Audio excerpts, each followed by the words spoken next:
Okay, let me paint a picture for you, and I bet this is going to sound familiar to a lot of you. You've finally managed to find a quiet moment. You're trying to read or work or maybe just think.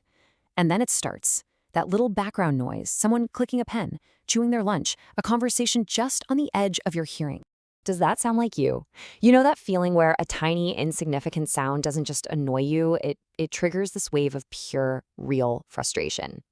If you're nodding along right now, then you are in exactly the right place. And here's the thing I really want you to hear. It is not all in your head.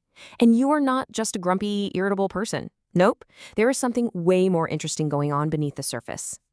So let's dive in. We're going to uncover the actual science behind why you feel this way.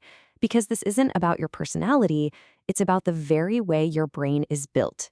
For years, you might have told yourself it's some kind of character flaw, right? That you just need to be more patient, more tolerant. But it turns out, the research shows it has everything to do with the fundamental wiring of your brain. So what is this wiring actually? Well, neuroscientists have a really cool name for it. They call it the leaky sensory gate. A leaky sensory gate means that your brain's natural filter is, well, it's leaky. Instead of automatically blocking out all that non-essential stuff, the hum of the AC, the traffic outside, it kind of lets everything through for inspection. This is the perfect way to picture the difference. A typical brain on the left, it's like a really good bouncer at an exclusive club. It knows who's on the list and who to keep out. But your brain, on the right, well, it has an open door policy. Every single sound gets a VIP pass and is sent straight to the main floor for a full analysis. So what's the big deal? What happens when you're analyzing every single sound? Well, your brain is constantly working overtime. And this constant grind, it almost always leads to cognitive overload. It happens like a chain reaction. First, all that unfiltered sound just pours in.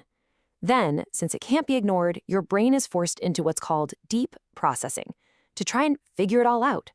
And this kind of processing requires a very specific and very draining kind of mental horsepower. That horsepower is called System 2 thinking. Now, this is not your brain on autopilot. This is the deep, deliberate, focused mode you need to solve complex problems, to learn a new skill, to have that creative breakthrough. It's incredibly powerful, but man, it burns through your mental energy like a race car burns through fuel. And it absolutely cannot function with constant interruptions. And this intense need for that System 2 focus, it explains everything about that powerful, angry reaction you have when your quiet gets shattered. It's something we can call the psychology of my chair, that primal need to protect your personal space and your mental space. I mean, think about it. Your brain is straining, using all its energy to maintain that precious focus. And then someone comes along and breaks it with some random noise. It's not just an interruption. It feels like a genuine invasion. It feels like you've lost all control over your own mind. And you know what? There's actually a name for this. It's called territorial stress. It's that sudden jolt of anxiety and white-hot frustration when your quiet zone gets breached.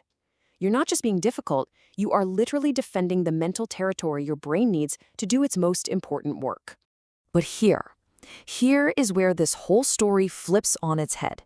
This isn't a disorder. It is not a flaw. In fact, what if I told you that this sensitivity might just be the secret to your greatest strength? That it could actually be a sign of high creativity? It's true. That same leaky sensory gate that causes all that frustration, it's also a known hallmark of highly creative and intelligent people. So how in the world are these two things linked? Well, it all goes back to that deep processing. Because your brain is taking in so much more raw data from the world around you, it has way more material to work with. It can form these unusual, novel connections between ideas, which is the very definition of creativity. It's no accident that so many geniuses throughout history, like Marcel Proust, who literally lined his room with cork to block out noise, demanded absolute silence. They weren't just being weird, they were protecting their creative engine. So here's the big takeaway. The next time you feel that rage building up because of a ticking clock or a loud talker, just reframe it. Don't see it as a weakness. See it as a sign that your brain is fired up and ready to do amazing work. And instead of getting angry, ask yourself this. If this little noise is the distraction, what brilliant idea is my silence trying to protect right now?